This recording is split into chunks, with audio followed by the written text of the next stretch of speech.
Friends, মই ৰং চেনেলত সম্প্ৰচাৰিত হৈ থকা সূৰুযমুখী ধাৰাবাহিকখনৰ আজিৰ খণ্ডটো চাবলৈ বহুত বেছি ভাল লাগিব। কিয়নো যোৱাটো খণ্ডত অংশু আৰু অনু একেলগে চাহ খাবলৈ গৈছিল আৰু তেতিয়া অনুস্মিতাই ভৰিত দুখ পাইছিল। আৰু তেতিয়া অংশুৱে কোলাত তুলি অনুস্মিতাক লৈ গৈ আছিল আৰু সেইখিনি সময়তে শুনে আহি সিহঁত দুটাক দেখা পাইছিল। আৰু এতিয়া বাৰু অনুস্মিতাই ভৰিত দুখ পোৱাৰ কাৰণে যে অংশু কোলাত তুলি লৈ গৈছে সেই কথাটো শুনে গম পাবনে? দেখিবলৈ পাব আজিৰ খণ্ডটোত। আজিৰ খণ্ডটোত অনুস্মিতাই ঘৰলৈ যাব আৰু অংশুৰ কথা মনত আহি থাকিব আৰু তেতিয়া অনুস্মিতাই বাৰে বাৰে অংশুদাৰ কথা কিয় আহি থাকে আৰু অংশুদাৰ প্ৰতি মোৰ বাৰে বাৰে বেলেগ অনুভৱ কিয় আহিছে বুলি ভাবি থাকিব। এতিয়া বাৰু অনুস্মিতাই শুনক পাহৰি অংশুক ভাল পাবলৈ ল'ব নেকি?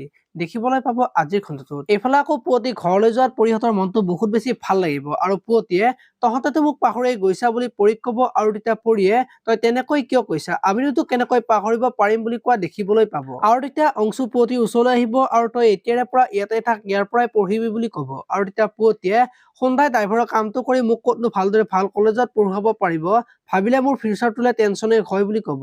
আৰু তেতিয়া অংশুৱে তই টেনচন ল'ব নালাগে, মই তোৰ সপোন পুৰা কৰিম বুলি কোৱা দেখিবলৈ পাব।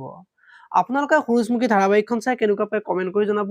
আৰু যদি আপোনালোকে এতিয়ালৈকে চেনেলটো ছাবস্ক্ৰাইব কৰা নাই তেতিয়াহ'লে চেনেলটো ছাবস্ক্ৰাইব কৰি ভিডিঅ'টোত এটা লাইক কৰি দিব। ধন্যবাদ।